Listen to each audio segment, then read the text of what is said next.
This episode is sponsored by Free Market Kids. Join the league of families who are transforming family time into unforgettable Bitcoin learning experiences. With our HODL Up Bitcoin mining board game, you're not just playing, you're building bridges, creating memories, and unlocking the brilliance of the future one block at a time. Hi, everyone. Welcome to Orange Hatter. Today, you're listening to a conversation I had with Sophie. Hi, Sophie. It's so wonderful to have you on Orange Hatter. Thank you so much for joining us today. Thank you so much for having me, Tally. I'm excited to be here. Yeah, so many questions for you. I visited your Twitter account, and I just first of all, I love the piece of music that you shared, the Richmond from North of Richmond. So powerful, so powerful. Why don't we jump right in and just if you could tell us a little bit about your background for our audience? Yeah, absolutely. So I am a Miami native, born and raised. My parents are Venezuelan, so I'm also a Latina. And I got into Bitcoin because I was orange pilled by Nico Moran, who's my fiance. He started telling me about Bitcoin in 2016. And of course, I was very skeptical. I didn't believe that, this could really be a thing. I was like, oh, this is just like the next, money grab scheme of, the decade. I didn't really understand it. I just lumped it in with all of the other cryptos the way that most people do. And I figured, I just don't understand this. And why would this be better than the dollar? I just had so many questions that it actually took him 2 years to finally, get through to me and for me to understand the implications of how important this technology actually is and the ramifications that it has not only on the economy, but on politics, culture, and every aspect of life. There's a reason that people say Bitcoin fixes this, and it's because how far and wide those implications reach almost every facet of our daily lives. So he, he orange pilled me on that, and I basically decided to hop on board, and then he started Simply Bitcoin, and I decided to help him kind of do the bookings. And, I was helping here and there in the background, also giving him a lot of moral support. And now I'm working on their short form content, which has been a blast. I get to do skits and make Bitcoin, as we say in Simply Bitcoin now. We are trying to make Bitcoin fun, sexy, cool. I'm trying to do that with the skits, with the cover that I just did. I wanted to make it a little bit more pop so that it could reach some people who maybe, aren't into country. And we're also dropping merch. So, we're trying to just kind of populate the culture a little bit with Bitcoin so that the normies can also understand how great of a technology this is and how this could affect their lives. So that's a little bit about me. Yeah. So I was watching some of your skits, and I think that my kids will really find them interesting and entertaining because they're always showing me YouTube shorts. They're like, Mom, look at this. This is really funny. And then they will pop it on TV, and it's the similar style. So I feel like it would really speak to their generation. My kids are in college. It would really reach that generation. And like you said, it will be like a really cool thing for them to share with each other versus more of the traditional Bitcoin talk, which is more like really super serious. Sometimes listening to Bitcoin discussions can be really depressing. Yeah, and they're very serious. And I think that they're meant for people who are already orange pilled, right? And people who are already orange pilled, we're there. We like, you don't need to convince us. You just need to supplement us with more information. And that's where we get into debates and how to make this better and more efficient and, not how to change it necessarily because you don't change Bitcoin, Bitcoin changes you. But it's about like, deepening your knowledge and understanding. Whereas what I'm trying to do is break out of the echo chamber. I mean, it's awesome to go into deeper understanding, but that's not my talent. It's not what I'm good at. I'm not a very technical person at all, but I do have a lot of creativity. I have a lot of ideas, And I think that I'm an effective communicator when it comes to taking an idea that's very complex and translating it in a way where most people will understand it. And I think that this is something that is both so important, but also so difficult to get people to actually buy into because it's money. What is, I mean, aside from family and your marriage, what is more important than money, really? And to get people to change their paradigm and shift in from a fiat mindset to a Bitcoin mindset is probably one of the biggest challenges that we're going to face as a society. So, how do we take something that is so complex? I mean, the average person barely even knows where our money comes from. They don't know what the Fed is, they don't know that fiat is not backed by gold anymore, and it hasn't been since 1971. So, how do you get people to shift the way that they are thinking about something that they, have been thinking about for so long and change it to this Bitcoin thing, especially when the space is muddled with so much garbage, like all of the crypto stuff and the scammers and the NFTs and all of these things that have nothing to do with crypto, but they all get lumped in because we as a society have a difficult time understanding nuance. So that's where I think that I can make a difference in Bitcoin, and I can actually step in and be like, okay, this is how we're going to teach the next generation. This is how we're going to teach even the older generation how to shift their paradigm on money. This is how we're going to translate it and chew it up so that it is easier to digest.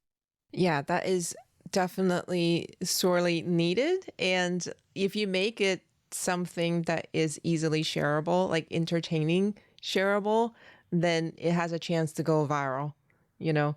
And I think that's so cool. And I can't wait to tell my girls to check you out because I think they would get a real kick out of the information out there, and they'll learn something and they can share it with their friends.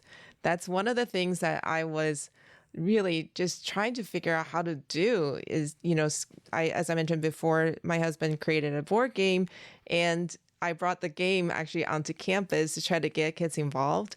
But I feel like your content would be easier to share actually, because it's short and it's to the point. And then if they get curious, the game can maybe help them understand the nuances of the technical side of it. But man, just to get them interested, that is really, really key. Yeah, I think that if you can make somebody laugh or understand something in less than a minute, then you've done something great. I think that's the reason why Twitter is such a popular platform and such an effective way of communicating, where, at first it used to be only 180 characters and people would be able to get huge ideas across and jokes and just like powerful messages in these very short characters, whereas before you would have to write essays and long speeches and books and this very long format. And like all of that content for Bitcoin exists. And I give it up to the people who have made it because man, Bitcoin is not an easy thing to explain.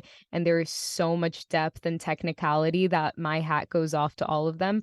But like I said, I think most people, especially in today's day and age where people are used to instant gratification, instant access to knowledge, instant, like you want to know something, you Google it. If I can explain to someone what Bitcoin is in less than a minute, if I can orange pill someone with 5 points and get them to at least start turning the wheels and thinking about their monetary situation, then I feel like I've done my job because I also like then I leave it to the experts who are good at deepening the knowledge and explaining all of the rest. But my job is like, when you go to a club and like there's a promoter at the door and the promoter's job is to like get girls and people to come inside of the club, and they're like, we have the best tables, we're gonna have the best DJ, we're gonna have that's me. And then we leave it to all like Saifedean is like the DJ, you know what I mean? Like he'll like really like pull you into like the experience that is Bitcoin. But I just see myself as kind of the promoter. and the person who's going to get you in the door. I love that analogy. That is so perfect. That's I feel like I'm standing outside the club with you and I'm the one who's passing out the pamphlets, you know? That's so funny. I'm like, in baggy clothes and like, hey, would you like a pamphlet? I have some information for you. And then you'll be like the salesperson. And then once they get in, all the rest of the people can talk tech. Exactly. I'm just the one who passes out the pamphlets. Exactly. No, we're passing out the wristbands. We're like, here, you get a discount, you get sats, you get sats, you get sats. I love that. I want to ask you some questions about your upbringing because you mentioned that your parents are originally from Venezuela. Has being in sort of a bicultural family, American and Venezuelan, did that influence how you perceive your sort of monetary interactions in day-to-day life? At first it didn't. At first, I'm going to be honest with you, I just never thought about money because I mean, except for like in the way that most people would think about it, do we have it? Do we not? Are we going to live like the next day? But I never really thought about where money came from. Even as the inflation crisis was hitting Venezuela, I just didn't understand what that actually meant. In my mind, I was like, well, an evil dictator has taken over the country, so of course the economy is going to do badly. But I didn't understand the bridge between A and B. I didn't understand what it was that the government was doing and what nationalization was doing to our country to make the currency inflate and, to make basically corruption devalue our currency. So I never really thought about it from that point of view until I understood what Bitcoin was. And when I understood Bitcoin, I started going back to my upbringing and I started understanding, wow, okay, so they started printing more money to pay off more people to because it was a corrupt government. And the more people they paid off, the more dollars they stole from their reserves because the Bolivar was backed by the dollar. And then, when they ran out of dollars, they had to print more money so that the dollars would be worth more bolivares. And then I understood, wow, they're doing something very similar in the United States. How could that be? We don't have a corrupt government, or so I thought. And then that all started making sense. But at first my upbringing didn't really clue me in to any of this stuff because I was living in a bubble. I didn't know what was going on and I just didn't know. What about your parents living in America and being able to see what's going on here just on the edge of what Venezuela has gone through? Do they talk to you about their experience and give you some like recommendations, or are they just watching it and thinking there's nothing they can do about it? Well, so there's a couple of things there. My parents came to this country in the 80s when the United States was at the peak of its economic performance. And so they had no idea that what has happened in the last 20 years happened. Even today, they're very much in denial that the dollar could collapse or that the government is corrupt because they've seen it in such an extreme version in their country that they cannot fathom that it would happen here. Even though, people are people and people make mistakes and nobody is immune to sin. So and power corrupts, everybody. So for them, it was very difficult to, and now I've orange pilled them a lot and they're coming to terms with it. But for them, it was very, very difficult to accept that this was happening here as well. And they still believe in the institutions. They grew up in the height of it. Again, it's what I was mentioning before. It's hard to shift someone's perspective when they've grown up knowing one thing their whole life.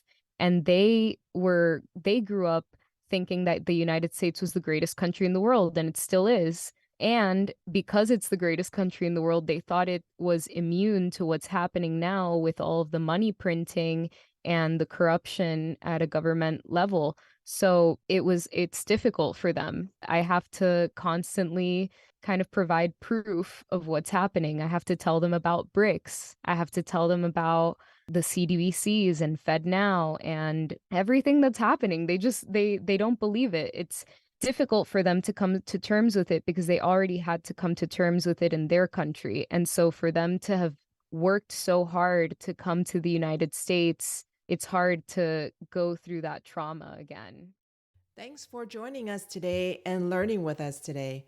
If the discussion with our guest resonated with you and you would like to dive deeper into the world of Bitcoin, don't miss out on joining the Orange Hatter Women's Reading Club. The meetup link is in the show notes.